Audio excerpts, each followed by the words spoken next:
Hey, everybody, it's Karen Anderson here for our week in review. If you're new to us, please do me a favor, click that like button and click subscribe because we do so many other things other than just go live to go over with you the things that we did last week. So, in the week in review, we talk about the posts that we put up on social media, give you, the audience, an opportunity to kind of banter with me, chat, voice your opinion, give your thoughts, etc.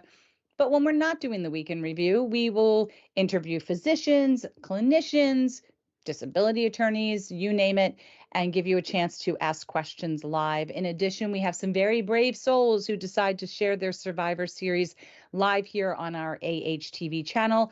And you also get a chance to interact with them as well. So if you want to know about all of the fun and the shenanigans that we have going on here, you want to click the subscribe button and click the bell and click all for notifications. This way you'll know every time that we're going live and you'll have a chance to tune in and kind of check things out. So let's get started with our week in review. And I don't know if anybody's going to join today, Joshua. We'll see. It's always a toss-up. It's always a toss-up. It is. But we'll see. Should be fun. All right. Monday was Medical Monday. And look, it's extremely fall here in Maryland. It went from summertime to time to switch out your closets. And many people wonder, like, how do I know if I'm having allergies, which I know are hitting some people very hard right now, or maybe it's a cold, maybe it's the flu, could be RSV, is it COVID? Who knows? They all have such similar symptoms, but there's definitely some nuances about them that help them be distinguished from each other. And in this community, we really need to give some consideration to how we treat these because there's a lot of over-the-counter medications that may impact your heart rate and your blood pressure. Again, I'm not a physician. I'm sharing information with you. And hopefully if this sits with you or sparks a question, you'll take this information back to your own physician and work out your plan of action. So let's dig in. Allergies. So allergies are really created as a response to your immune system going wacko and haywire. Usually dust, pollen, could be pet dander. We all know people that are allergic to cats or whatever, could be food. Your body just has this reaction to these compounds, to these elements, and they tend to affect your nose and your eyes, might cause you to sneeze, could cause you to have a runny or stuffy nose, itchy or watery eyes, sometimes even kind of like a sore throat or even a cough. So allergies do not tend to cause a fever or body aches. So they don't do that typically. And they usually last as long as your exposure to those elements. Allergies can also be triggered by certain foods or medications. Now, when they say they only last as long as you're exposed, I would beg to differ because if you really fall into a full-blown allergic reaction, they may not go away unless you're given certain types of medications to help them go away, like Benadryl or prednisone. But don't make these decisions on your own. If you feel you're having a really bad situation with allergies or you've had a reaction to something, talk to your physician. So also like itchy skin, which would be like a contact dermatitis by touching something you might be allergic to, same thing. Just let your physician know. But that's allergies. They do not tend to cause body aches or fevers like some of the other things we're going to talk about. So that's a distinct difference. So let's talk about a cold. It seems silly to have to talk about what is a cold like, but these days there's so many other things that have been given labels and we're not 100% sure. Is it just a common cold? They typically are a viral infection of the upper respiratory tract, and that would include your nose, your throat, your sinuses. Okay. And it can cause you to sneeze. It can cause you to have runny or stuffy nose, sore throat, coughing, headache, and mild fatigue. Cold does not usually cause a fever either. So that's something that's in common, unless your viral infection has now become a bacterial infection. That could cause a fever. And a cold will usually last only a couple days, maybe a week. Could be longer if you have an immune compromised system. But colds are contagious. Allergies are not contagious. Okay, so a cold is going to be contagious, at least for the first 3 days that you are showing symptoms. And there is really no cure for a cold. That's why they don't typically give you an antibiotic if it's just a simple cold.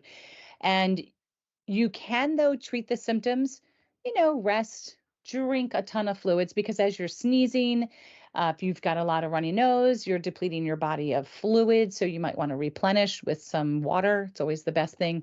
And over-the-counter medications. Now, again, over-the-counter medications get a little tricky because things that are not labeled for HBP, which is high blood pressure, like quercetin. I think Mucinex might now have an HBP type of over-the-counter medication. If they don't have that, your typical Dayquils and NyQuils, they do contain an element that can raise your blood pressure as well as your heart rate. So you want to talk to your physician about what you're going to take over the counter. All right, let's get into like a cold on steroids, and that would be a flu. So when you get the flu, this is going to be a little bit different now. So that's also a viral infection, but it typically attacks the respiratory system. Again, nose, throat, chest. And this one, though, can cause fever. It can cause chills and it can cause body aches. That's typically how you know I think I have the flu. Most people complain that their body actually aches and they just feel miserable. Could also make you nauseous, could also make you vomit. That's very different from just your typical average cold. A flu will usually last about a week to 10 days, can take longer to recover, especially for some of us. It could really knock us out and you could feel like sluggish for quite a few days. Flu is highly contagious. It's just not, yes, it's contagious. A flu is highly contagious. And that's going to be for at least the first 3 or 4 days. Now, the best way to prevent the flu, as well as the cold, well, you can't prevent the cold by being vaccinated, but if you want to try to prevent the flu, they suggest getting vaccinated. Now, we know that the vaccinations will not keep you from getting all strains of flu, but in the least, it could minimize some of the impacts of the flu. It's something to think about. Having vaccinations, we know it's a very personal, private decision, but one of those things you might want to talk with your physician about. You can treat the symptoms of a flu with some antiviral drugs. So if you find out that you test positive for the flu, they do have something called Tamiflu. I've never had to take that yet, so I can't really tell you personal experience on what that's like, but it does exist if you catch the flu early enough, within 48 hours of onset. Again, if you don't take Tamiflu, if it's been too many days, you can still take some over-the-counter medications. This is just going to minimize the impacts of the symptoms, and you have to be cautious, again, about taking something that could adversely affect your blood pressure or your heart rate. COVID-19, it was a novel coronavirus because the flu is a coronavirus. So it all falls underneath this category, but it was novel and it was new because nobody had seen something like this with the devastating effects that it had in such a short period of time. So this, if you have COVID now, it can affect different parts of your body. Some people are like asymptomatic. They don't even know they have it unless they find out someone they were near had it, and then they test and they find out they're positive. It's still contagious if you have it. The problem is we still are finding cases where people are having a lot of long-term adverse reactions to this particular flu strain. And that can be issues with breathing. It really can settle into some people's lungs. It can aggravate underlying conditions that you have. You might find that you have shortness of breath. You will have some fatigue. You could have headaches. You could have nausea. You can have diarrhea, vomiting. Early stages, there was a loss of smell. There was a loss of taste. There are still some people with these newer variants that are finding that they're having their taste altered, or it's becoming altered months later. There were also cases in the early days of this where people were finding that they were developing blood clots because of having COVID. We don't really hear that many stories about this now. Again, discussing these potential illnesses and taking vaccines is something you need to have that conversation with your own physician, especially people in this community, because of all the medications we take and potential underlying issues and comorbidities. You want to kind of talk about what would having any of these do to your body. So COVID symptoms usually appear with 2 to 14 days after being exposed to the virus. I know personally that I took a test for 3 days in a row and it came up negative, and then all of a sudden, day 4, I became positive. Those first 3 days were hell, but it's something that you need to think about because there are medications that they can give you to significantly minimize the impact of what you're feeling based upon your symptoms. And one of those is Paxlovid. Now, I will tell you that Paxlovid is disgusting. It tastes terrible. I mean, literally, everything tastes like metal or tastes like bitter, crushed up pill in your mouth. But in less than 24 hours, at least my symptoms were significantly decreased. And that was a godsend because I was hurting. I was really hurting until I got a chance to take that. So, and the only way to confirm that you have COVID or that you have the flu is to go see your doctor or go to an urgent care center or something of that sort and just take a test. It's a rapid fire test. With COVID, they can also send it out and do a PCR, which lasts longer, but you just want to get tested and see what you have. And then they'll know exactly how to treat you. And it is contagious. So if you have COVID-19, you are going to spread it. The best way to not spread COVID-19 would be, as the CDC is saying, to stay home those first 5 days. And then if you have to go out, wear a mask for an additional 5 days. All conversations you need to have with your physician, because there's so many different suggestions and that are going on out there. Talk to your own physician, okay? Because the differences between a cold and COVID could be significant to somebody you encounter that might be on chemotherapy or another immune suppressing drug, or they have an underlying condition that if they get a cold or flu or COVID could exacerbate it, in my opinion, then they should just kind of stay home because it's really risky. But there's things that you can do to help minimize an impact to yourself and to others. Wash your hands, sneeze into the crook of your arm, do the same. Don't cough into your hands and then touch things. That seems counterproductive. Wear a mask if that's something that you feel comfortable with. But still, again, in minimizing some of the things that you're feeling, some of the symptoms, be very cautious about your OTC, your over-the-counter medications, because a lot of them can increase your blood pressure and your heart rate. And if you're talking with your physician, if you're suffering allergies, there are medications that you can take, and you should discuss them with them. I'm going to mention them now because I don't want anybody to say that I told you to take medications. Talk to your physicians and they'll work all that out with you. And all of our sources for this post were listed below. I know people are really struggling with these allergies, Joshua. All right. I'm more of a spring allergy sufferer. I developed my fall allergies in my late 30s. Yeah, Okay. so it was about as eye-opening as in my early 20s, maybe my late teens when I got the spring allergies. They just developed out of Yeah. nowhere. I was outside and all of a sudden I was smited with sneezing and Mm. itchy eyes. Yeah. And then So bad. fall used to be my favorite. I was born in the fall. Hmm. It's a wonderful time. And Yeah. then it turns out my eyes close up when the leaves start to die. So that sucks too. Really? That's so interesting. When I was younger, the summertime, I mean, I can remember going to camp and just it would be, I mean, so stuffy and eyes just watering and everything itched for years and years and years. And then it just went away. And then all of a sudden, in the last 2 years, springtime is when it starts to really impact me. And Mm. then it goes away and I'm fine. I feel Yeah, I very get bad that. for Molly all of says you hi. allergy She's in the chat. sufferers. Rob Oh, says who good did, Molly? afternoon. Hi, Hello. Rob. I'm not sure which Rob that is. Is it a double B or a single It's a B? single B. Ooh, that's new. But hi, Rob. Thanks for joining. All right, we're going to move on. Let's move on to a very special topic Tuesday.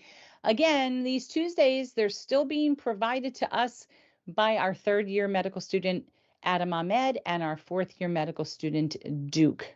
I'm not going to say his last name because I'm going to butcher it. So one of these days, I'll find out how to say it, and then I won't butcher it and make a fool out of myself. All right. Aortic Disease Awareness Month has come to an end. We know that. Came to an end September 30th. And this blog that Adam put together was a little different than what you have seen in the past. But he asked a series of questions, really, about the aorta based on things that they provided and taught you in the month of September. And let's get into it. We actually chose a winner off of Facebook, but we're going to talk about these questions and then we're going to get into the answers. So I think the questions are right over here. We can talk about that with the answers. Let's see. So September 5th, I'm going to cover the answers for right now, even though I think Molly might know the answers. He wrote a post about Aorta 101. So what are the 3 layers of the aorta? Do you remember? Are you Well, asking me? I was asking you. I mean, I've Oh. only read through the Audible of the guide. You probably I mentioned know, it a million right? times. The intima, the media, and the adventitia. So good. Round of applause for you. Yes, that's exactly what it is. Yay. All right. Tunica intima. Your mic just cut out. Did No, not. no, it's back. It's back. Okay. That was Here we go. weird. That was weird. So strange. All right. Aorta 101. What is the official name for a leaky valve? The official name for a leaky valve? Hmm. When it's leaky. Drawing a blank. It will regurgitate. Oh, I know that word. Okay. You do know that word. Yes, that's when people refer to a valve that is leaking, it Regurgitation. is regurgitation. Right. When it comes to, well, he put here thoracic abdominal aneurysms. So that I think is a misprint because I'm going to look at that right now. I Molly's caught throwing him on answers up. this. I caught him on this the very first time. He just Yeah. meant to say thoracic abdominal, I mean aortic aneurysm, but he pops in abdominal. So just know that he meant thoracic aortic aneurysm, a TAA. Mm-hmm. Some of the risk factors would be for having a TAA. Molly says smoking. Yes, that's a bad one. That's a big one. Hypertension. That's another one. I'm going to say being overweight. Diabetes. That's one. Obesity, sure. Atherosclerosis. Oh, yeah. One Yeah. of my Yeah. favorite That's a words. kryptonite word for you. Yeah, it is atherosclerotic. My tongue just can't move Yeah. fast enough for the word. Yeah, that's a big one because that's when you're getting a lot of plaque and deposits, and you don't want that. So those are all risk factors for developing a thoracic aortic aneurysm and not abdominal. Cross that word off. Don't look. Don't pay attention. Okay. Duke discussed abdominal aortic aneurysms, AAA, AAA. What size in centimeters is it recommended to have a surgical replacement of the abdominal aortic aneurysm? And it's a synthetic material. Does anybody remember what size? I want to say 5.5 centimeters. I think you could be right. Between 5 and 5.5. And again, here we go. This I have to clarify and say that our medical students are studying very, very, very hard. This was another potential error that I'm going to clarify because I think they meant thoracic aortic aneurysm because I looked at just now at the source for the answer and that's where it came from. Mm-hmm. So in their studying 2 a.m., they messed up just a little bit. We're going to move on past that though. Molly's All right, talking about what? Said Molly's killing it. Yeah. She's getting all these answers. She's typing them out too. She's like, all right. adventitia, media, intima, regurgitation, smoking, 5.0.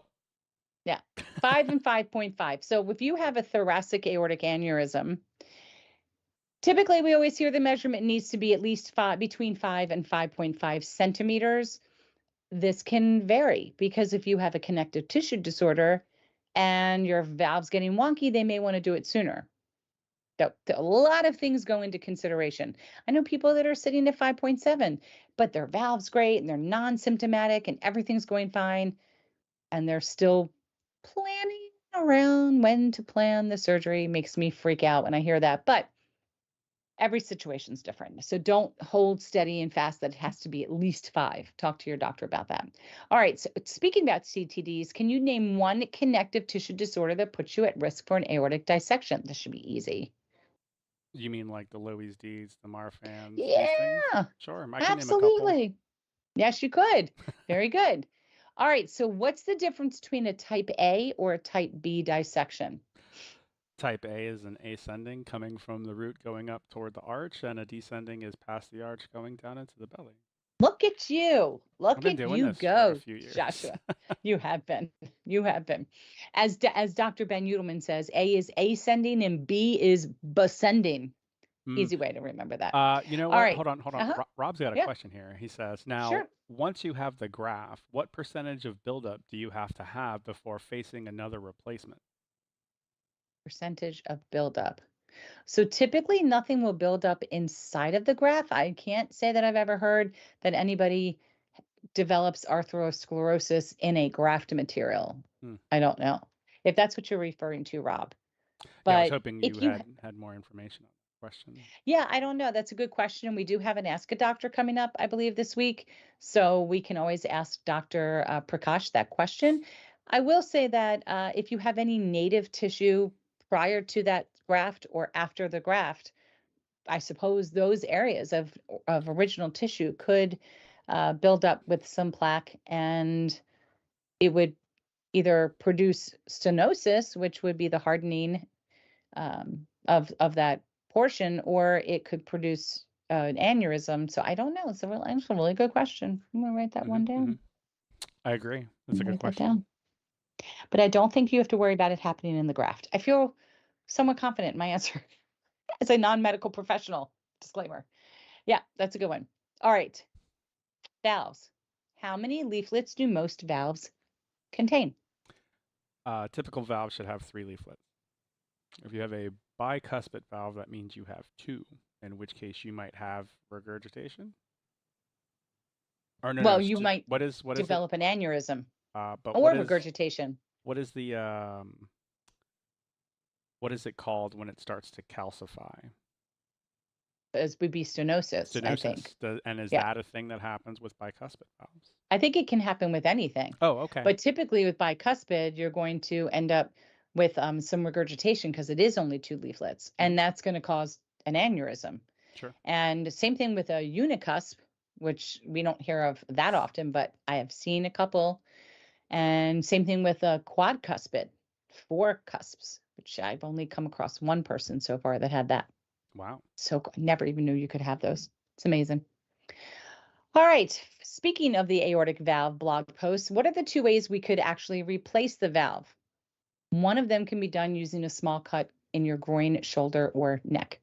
What's the 2 ways you can replace a valve? Open heart surgery? Is that Hmm. one of them? And That there's is a one of them. word for the other one It that is I don't even think I can remember. TAVR, Oh, thoracic aortic valve repair. I'm pretty sure yeah. The because I think the TVAR is thoracic animation, endovascular. the Hmm? animation where they put the valve in and then just Yeah, pow, it's in. yeah, it gets deployed. Crazy, Ba-ding. right? Pow.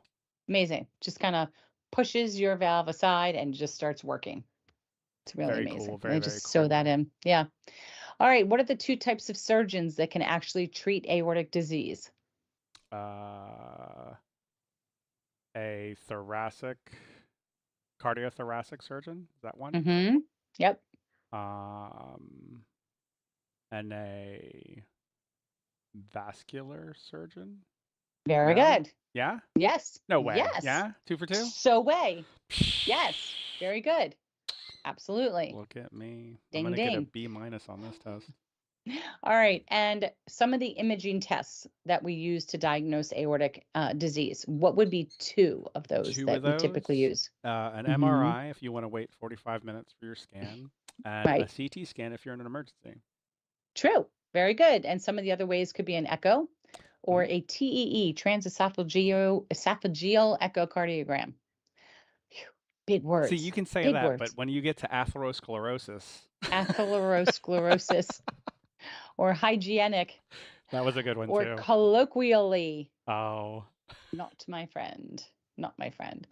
All right, very good. So those were our Tuesday. That was our Tuesday post. I love revisiting that. That was wonderful. And so happy that we have them on board to help us with some of these medical posts. We have a lot of things coming up from them. We're going to talk about what do some of these medications we just told you not to take, what do they do to the system? We've heard people ask questions like, what if I'm coughing too much? Can this impact an aneurysm I have? These are all very important questions. They make a lot of sense, and we're going to get some answers in the next couple weeks on these posts as we enter the cooler season of the I year. love that they decided to do trivia. These guys, These guys they're so go in good. the trivia. So It's good. awesome. Good stuff. All right, we're moving on. Therapeutic Thursday, as Molly's Hold on. still writing down Hold on. answers. Hold on. Back to the allergy thing. Christina says that she got spring allergies and they just started for her a few years ago. I'm telling you, so did mine. Mine started post dissection. It has nothing to do with the dissection. Huh. I don't know if it made me or us more susceptible based on some of the medications we're on. I have no idea, but like you said, you didn't get your allergies till you were in your 30s, and I'm just getting allergies again in my 50s, a No, totally but different time of for year. me, it's like it happened twice. That's what, like, I Yeah, got spring allergies early, fall allergies like a decade, maybe 13 years later. yeah, that me Yeah. too. Yeah, No, isn't I that hate weird? it. I It's hate it. weird. I got smited with it. Yeah, Rob says it's pretty these little bad. Q&As are awesome. All right, we're moving on to Therapeutic Thursday. Insomnia. Oh my gosh. We hear about people talking about I not only do I hear about them talking about insomnia, I see all of you. I see all of you at 1, 2, 3 o'clock in the morning because I'm still up too. And so I read what all of you write. Sometimes it's very funny. I mean, that's the best time to be on like Instagram and TikTok and just sit in the quietness, in the darkness when you can't fall asleep. But that's just me. All right, but it does really truly affect millions of people around the world, and we're really just not quite sure why it happens. There's a couple theories on different stages of life why it could happen, but insomnia is the inability to fall asleep and stay asleep, or stay asleep actually, which ends up resulting in you are being very fatigued, you're irritable, poor concentration, the whole 9 yards if you're not sleeping enough. And some of the causes of insomnia are thought to be stress, anxiety, post traumatic stress, caffeine, noise, bad habits, definitely menopause. So, a lot of times for women in this community, we don't know what we're going through is because of what happened with our aortic disease, or is it because we're in menopause? Could be the two. It doesn't really matter. What matters is that you're not sleeping for all people, and we need to figure out how to fix that. But here's some ways, and we've interjected a little bit of humor in this too. So avoid using your phone and computer. Exactly what you're doing at night. How I find out that everybody's not sleeping is exactly what you're not supposed to do, which Hold just on. cracks me up. Before you move on to this, your Yeah, computer and your cell phone both have blue light filters, and you should turn yeah, those on all the time. yeah. So you know what? You're gonna have to tell me how to do that part. Yeah, Yeah.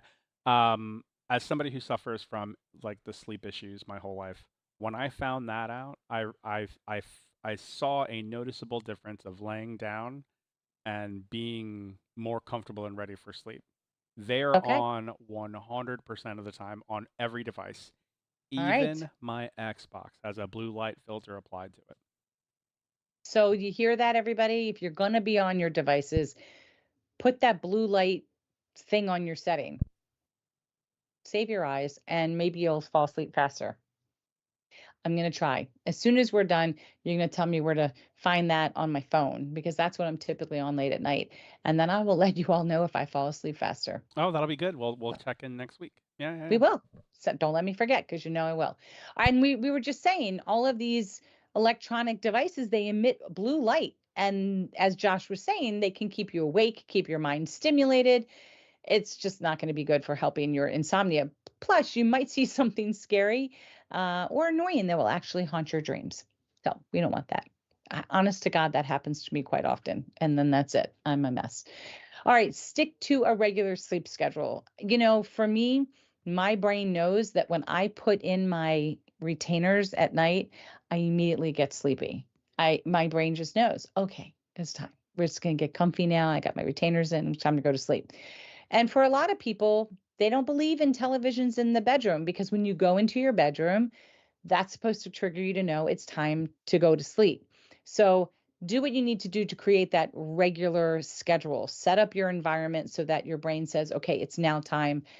We're going to go to sleep. And try to go to bed and wake up the same time every day as much as you can. Now, I do not own an alarm clock. I got rid of it after my aortic dissection. I do not believe in them. I will use my phone when I have to, but I really believe that my body will wake up when it's supposed to wake up, which typically is between 8:30 and 9, between 8 and 9 every single day. That's usually when, and that's with my eye mask. I just naturally, like, a Disney movie, just wake up. And I feel good about that. If Your somebody pup dog wakes me, doesn't wake you up? no, she doesn't come upstairs. Hmm. She doesn't come upstairs. No. And there's no kids in this house. So nobody's yelling, Ma. Nobody's waking me up. I have earplugs and an eye mask. So when I'm down, I'm down. Hmm. But anyway, doing all these things is really going to help your internal body clock, like readjust and set up for sleep. And unless you're a vampire, then just do the opposite. This is not extremely funny, but it was kind of funny at first. All right. Here we go. Create a comfortable and dark sleeping environment. There have been studies that say a cooler sleeping environment will enable you to sleep better and longer. So be like menopausal woman and sleep in the cold. Yes, it really does help. If there's any heat, I just can't, there's no way. I feel like Oh, I'm suffocating. oh, okay. So anecdotally, Uh-huh. a buddy of mine was a nuclear reactor operator, and these people tend to work on 12-hour shifts on a rotation. So he would have to go Okay. between day shift and night shift. So on top of having the blackout curtains and everything, he learned during his tenure that if he were to lower the temperature by 3 degrees, Mm, it would create enough coldness to make him bundle up and get ready to sleep, so that he could switch over right. from days to nights and nights to days. See, proving my point. When I'm home, if you ask my husband every year at summertime, what's the first thing I say? It's so hot in here. And then he says, Karen, we've been doing this for 15 years. You say the same thing every year. I never touch the unit. It's always set at 69. It's either 69 AC or 69 heat.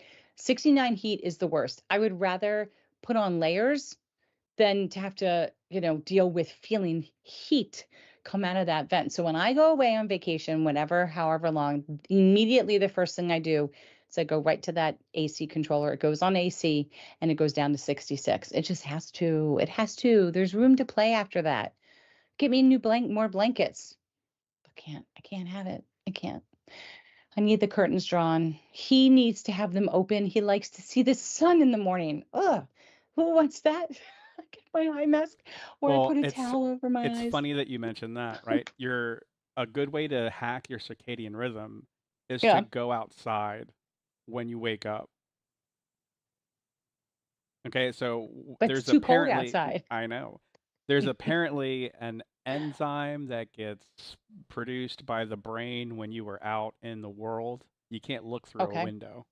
You have to be out Oh, there. You have to go outside. You don't have to interesting. stay outside. You just have to go outside for a couple minutes, just kind of take it in, and your Okay. brain goes, "This is the morning," and eventually you'll start to get sleepier toward the end of your day. All right. Which is why So, people who walk their dogs in the beginning of the day, huge, huge hack. That's a huge hack for them. okay, then how do you explain men in general? They say goodnight and then in 10 seconds they're sleeping. I'm not Let's one of explain those that people. phenomenon. Maybe I'm not You're a man. not? No, it That's takes me. bizarre. I don't mess with my sleep schedule at all. At 3 o'clock, I am laying down and I start doing all of the mindfulness practices of God damn it, get to sleep, just go to sleep, stop 3 thinking. a.m. 3 a.m. and Makes, I wake up yeah. at 9 a.m. That's crazy. Yeah, and Like, I I cannot mess with need this. close to 8 hours or I'm non-functioning. Oh, I cannot mess with this. If I mess with this in either way, if I go to bed at say 1, I will wake up Hmm. at like 4 or 5 o'clock in the morning.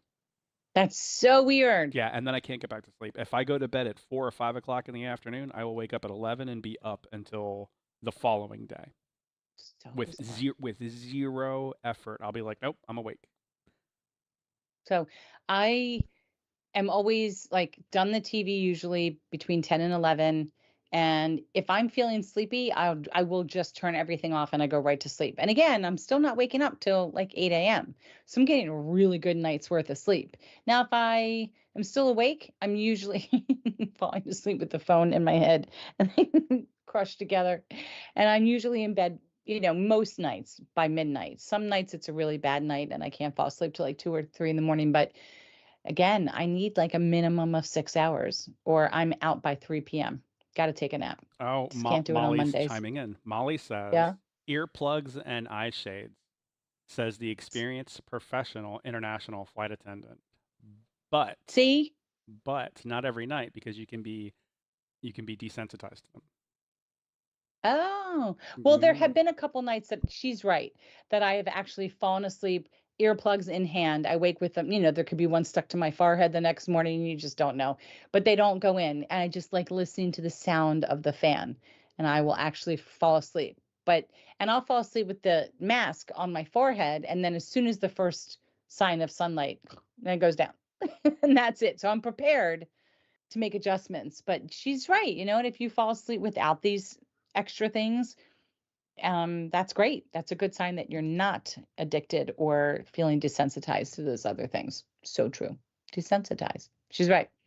And to what you were saying, you might want to try to relax your mind, do whatever mindfulness or things that you do that create relaxation for you. Ironically, for me, it is watching a little nonsense stuff on my phone. I find that very relaxing. But you'd be healthier and better if you tried some breathing exercises or some light meditation, or even did a little bit of like in the bed yoga, some body scans, some of the tightening and then relaxing type of things, or even read a book. My sister swears by reading a book every single night. She goes to bed early, reads her book, and then goes to well, reads it on her Kindle and then goes to sleep. Right. That's what she does. But don't like watch a horror movie or play. Well, they say not to play video games, and definitely don't try to have an argument with somebody and then go to bed because you're just going to be up all night. That's going to, for so many different reasons. But if you still can't sleep, don't force it. Try not to take sleep aids. Of course, have those discussions with your physicians. But if you can't fall asleep, sometimes just getting up and doing something really boring will really help. I have found that sometimes if I just try to start a movie, I will eventually, like, because my eyes are kind of closed looking down, I just fall asleep in that position. Um, don't worry about how much time you have left to sleep. That's just gonna it's gonna make the falling asleep even harder, and it's gonna make you anxious, and it's gonna make you frustrated. You know what? Count sheep. Sounds stupid. Listen to music. Read this thing again. Maybe this will put you to sleep. For me, honestly, I like to, if I'm going on a trip, I go through everything I'm packing. I never make it through because I always fall asleep. Or I go through a budget and I try to think about my year-end budget, and that puts me right to sleep. I mean, things that I hate thinking about that are really mundane and repetitive usually put me to sleep. But insomnia can be very frustrating. It can be very overwhelming, but it's not hopeless. There are a lot of different tools and things that you can do to try to help you sleep, changing your lifestyle and your habits, and talk to a physician if you're really experiencing some issues. But, don't just jump to any over the counter sleep aids. Again, these could impact your blood pressure and heart rate. So just talk to a physician. And this says here, there's always coffee, avoid the caffeine at all costs, avoid that. So, Well, yeah. so there's a couple things about coffee, right? First off, it's good for your liver, Yeah. right? There's a thing there. But I saw a therapist about my sleep problems in my Mm, mid 20s, and okay. we touched on the ritual for sleep. Brush your teeth, wash your face, Mhm. lay in bed. The whole don't put a TV in your bedroom. Yeah. Um, and then caffeine. Don't ingest caffeine after 2 p.m. if you have really bad sleep issues. Hmm. And so I was like, Yeah. really? Because I work from 2 p.m. to 10 p.m. Mhm. And he was like, yeah, that's not going to help you. He's like, if you have sleep problems, he's like, the fact that you don't finish work until when most people are getting ready to go to bed. Like most Mhm. people in the world are like 10 o'clock.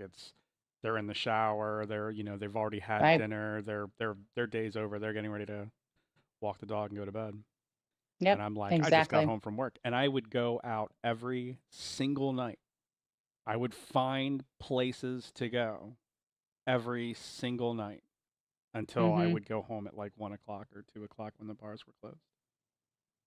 That's Because where there's crazy. a will, there's a way. There's a way. There's a way.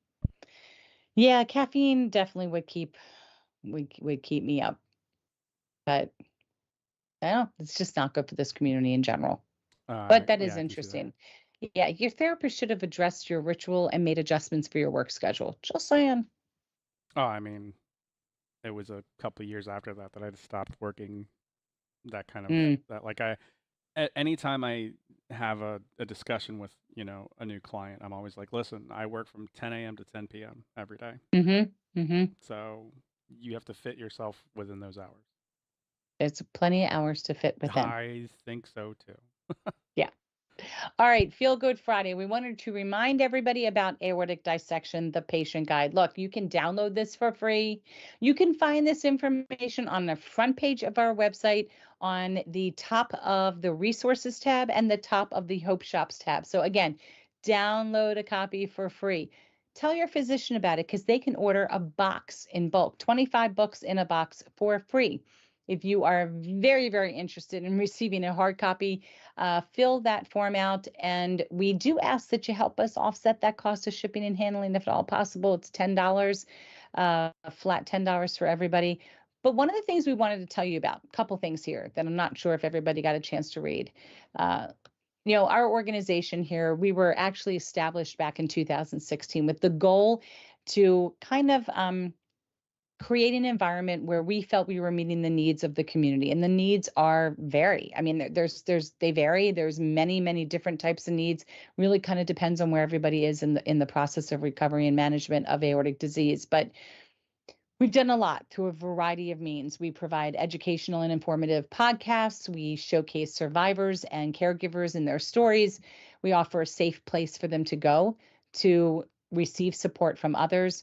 One question that's often brought to our attention, often, is what does life look like post dissection or post diagnosis with aortic disease? And that's mainly in part because there's a lot of misinformation that exists in the communities. Everything from you might only live 5 years after an aortic dissection, 10, that would be amazing. Misinformation. Once these things are out there on the internet, they're not going away, and people read them and they hold on to them. But there's also a big misconception that monitoring is not necessary anymore once you have had any type of surgery. And all of these things are so untrue. All of these questions and these thoughts have been addressed in this aortic dissection, the patient guide. And our project lead was Jenny Schaefer. She's our board member. She's also the director of administrative services, multiple dissection survivor from 2020. And this is what she had to say. Aortic dissection, the patient guide, is a labor of love that we all wish we had received after our aortic dissection, written by patients for patients. The depth and breadth of the book is comprehensive and details everything from basic education about what happened to you through recovery and life after dissection. After my dissection, I had no idea what happened, why, and how I was going to navigate recovery. Every fellow survivor echoes this problem. So when I found out I could take this project on, I was honored. Aortic Dissection, the Patient Guide, was originally written by our friends from Aortic Dissection Awareness, UK and Ireland, and they graciously allowed Aortic Hope to bring it to the US. For more than 10 months, a team of doctors, clinicians, and patients in the US revised and translated the content of the guide to become a US patient and caregiver resource. We are proud to say that this guide has been endorsed by the Society of Thoracic Surgeons and the Society for Vascular Surgery. Aortic Hope is a nonprofit organization whose board members are not financially compensated. To bring this guide to life, we relied on funding from generous organizations like Run for Aortic Health, Terumo, and Edwards Life Sciences to be able to provide this guide at no cost to doctors, clinicians, and hospitals for their aortic disease patients. Through charitable acts like these, our goal is to eventually provide a guide in some form to every aortic dissection patient in the U.S. Patients and their caregivers may presently download a PDF of the guide from our website. And collectively, the Board of Aortic Hope writes that presenting Aortic Dissection, the Patient Guide, the U.S. edition, to the community is a defining moment for all of us. We are confident in saying that if we had a copy of this guide to read and refer to after our aortic dissections, not only would recovery have been easier, but our outlook on our future would have been brighter sooner. Even now, for some of us, over 10 years since dissecting, reading this book has enlightened and educated us. So we invite you all to take a look at this guide, check it out, enjoy, because there's a high probability that book number 2 is coming out sometime near you next year. So, but before we get into any details of that, which we're not going to for quite some time, we want you to thoroughly read this book, enjoy this book, ask the questions you have of your own personal physician. Look, this guide was geared towards aortic dissection patients and their caregivers. However, for anyone that's having open heart surgery, there's a lot of really good, solid information in this book about genetics, recovery, emotional toll, medications, and support that I think goes across the board for everyone. So check this out when you get a chance. And don't forget to complete the survey. If you decide to not remain anonymous, you will be entered to win a water bottle. And we're doing these giveaways for the first year since we launched this book. So we'll be announcing our second winner in November from October. So And that is our Feel Good Friday. Christina has a statement here. Okay. She says, I met a woman 2 weeks ago, had open heart surgery to move a valve and got a cadaver valve, an aortic graft, and she is ready to go to work and doesn't have to worry about nothing. That's what her doc said. Right. So a lot of times, if all you have is valve replacement, um, you're not really at risk for any issues with your aorta. A lot of times, bicuspid valve patients, this is what I've heard, that have an aneurysm and they have both of these things fixed, are not necessarily at any kind of immediate risk, though their part of their aorta has been tampered with. It's not thought that the rest of the aorta is actually weakened. They're still going to have lifelong monitoring to make sure that any additional aneurysms don't kind of just pop up. But it is a pretty clear cut situation. You fix it, and they are hoping it's a one and done. Mm. So you don't hear a She lot has a of bicuspid clarifying statement. patients. She says she Oh, had sure, please. scheduled surgery after an aneurysm. Okay. So Mm. there's a lot of people that find out they have an aneurysm, which is typically caused because a valve weakens or has regurgitation or stenosis or what have you. And they can fix both of those items either at the same time or at different times. And again, without a tear present, I don't really recall hearing many physicians say that that person is at any kind of greater risk for any dissections moving forward. They're still going to be monitored, but they just go live. Yeah, they should just be able to live their life. If you don't have an aneurysm and you don't have a dissection, I've not really heard that there's any real restrictions placed on anybody once everything's been replaced. So interesting. I would think those with a connective tissue disorder might have those different types of restrictions moving forward because anything can pop up and change at any time. But without that being present, you fix it and they move on. It's amazing. It's truly amazing. So yeah, everybody's so different, right? It's so weird. We're all in this community and yet we're all so different. Yeah, But another good thing. that's what we were talking about in the Thursday meeting. We had a new person come in for our hangout, Hmm. and another recurring person who dropped in, and they were expressing the frustration of there not being a prescription for aftercare because everyone Yeah, is so uniquely different. right. Yeah, and I was There's just been that there's been that frustration with exercise. There's that frustration with what I can pick up. I mean, think how many people in this community have small toddlers at home, children, and it's like they can't get anything cohesive and consistent. Can I lift my child? What constitutes the ability to lift? And the reality is, of course, you can lift your child. Just don't bear down and hold your breath. Just blow out and lift them. We're not talking about you're picking them up in that continuous motion all day, every single day. You're talking about you're picking up your kid. So although there may be physicians out there that say don't do it, again, everybody's different. I have to keep saying that.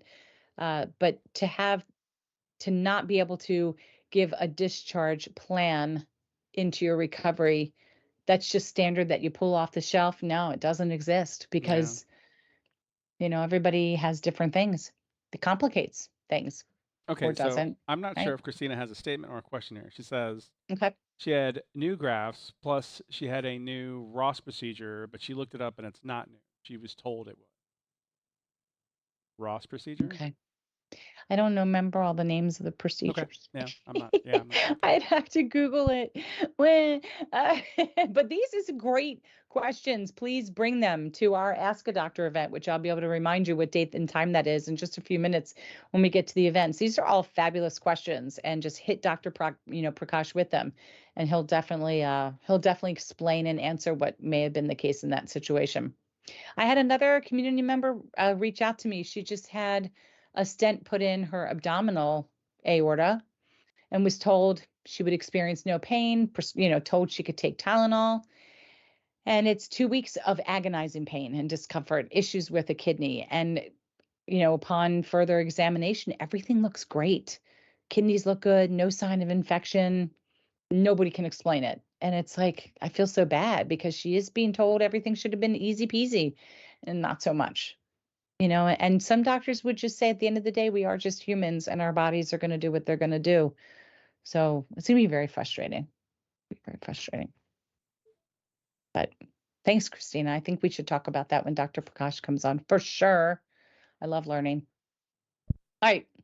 Saturday, Survivor Series Saturday. So we're just going to make sure that you're aware that we offer this series.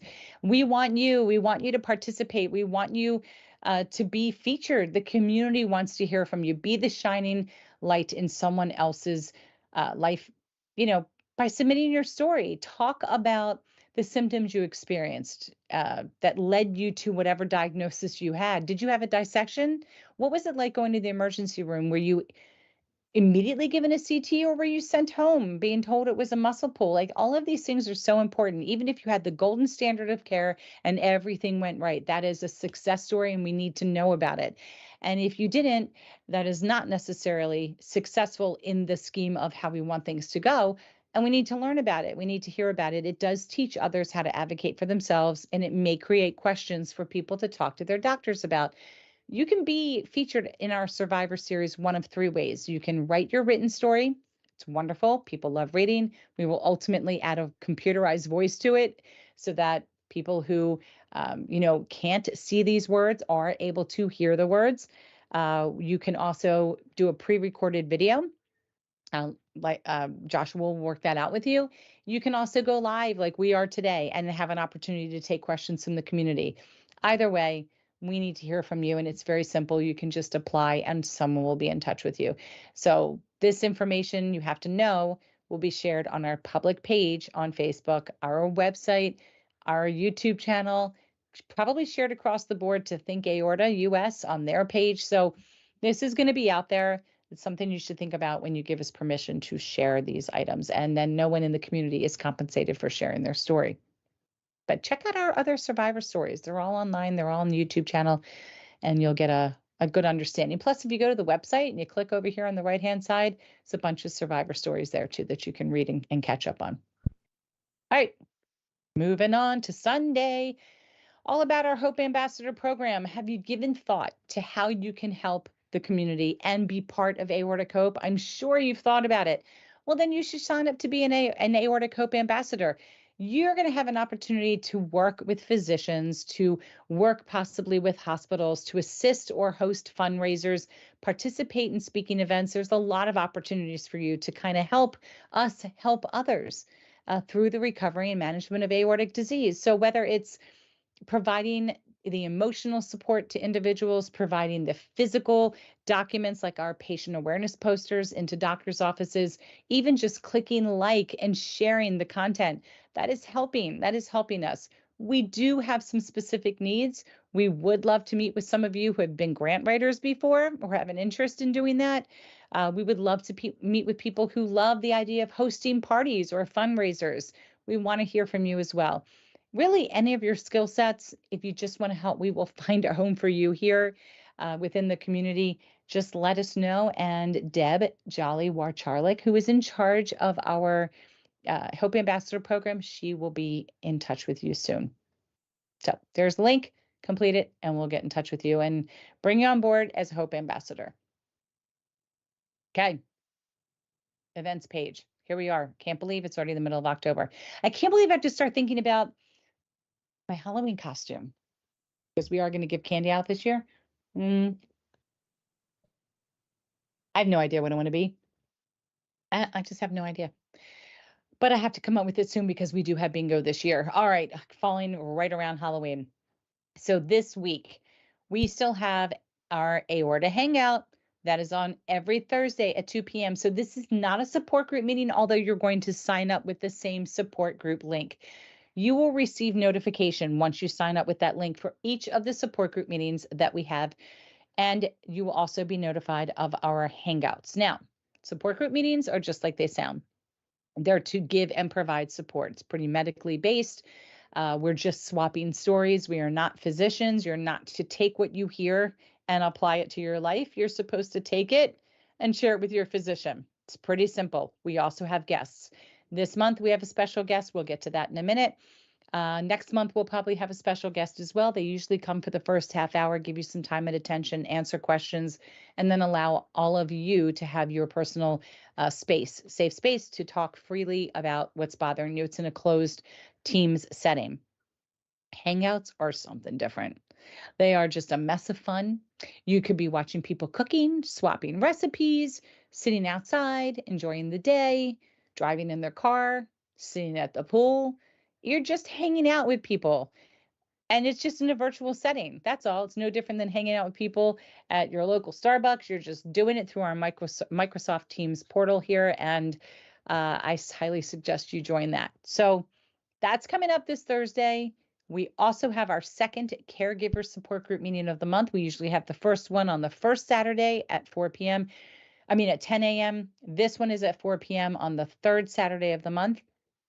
We have our weekend review every single Monday. It's typically myself, could also be Tammy, could have guests that pop in as well. And then we have our virtual support group meeting, the second one. We have 2 of them a month. Our first one is on the first Tuesday of every month at noon. All of these times are Eastern Standard. But this one coming up is on the 25th at 7:00 p.m. We will have a special guest, Dr. Stacy Fisher. She is a cardiologist, a cardiogeneticist as well, does work with congenital heart defects, and a bicuspid valve would be considered one of those defects. And she's just going to make herself present for about the first half hour to answer any questions you have about anything related to the aorta. So if you have questions, come join the support group meeting. It's a pretty intimate setting. You'll have an opportunity to ask her some questions then. Other things, the only other thing that we have that's different is our bingo. Our bingo event will be on Monday, October 30th at 7 p.m. Wear a costume and be automatically entered to win a phenomenal prize. Bingo is always a good time. It's a happening time, especially our Halloween bingo. You have an opportunity to play 10 games and win a bunch of different types of prizes. They go as high as $50 in value, and it is free. Of course, we always would love donations, and you can find our donate button at the top of our website. All of the things we do is because we receive donations from the community. So we do appreciate that. Show the new donate page. Oh, check this out. When you click donate, you now have 3 options, a total of 4, really. Well, really 5. You can always just drop off cash to me if you want, and I'm going to put it right in the bank. But the reality is you've got 4. You could always mail us a check, but you can sign up and make a donation with us securely through Clover. Clover is a way that you can make a donation using your debit card or your credit card.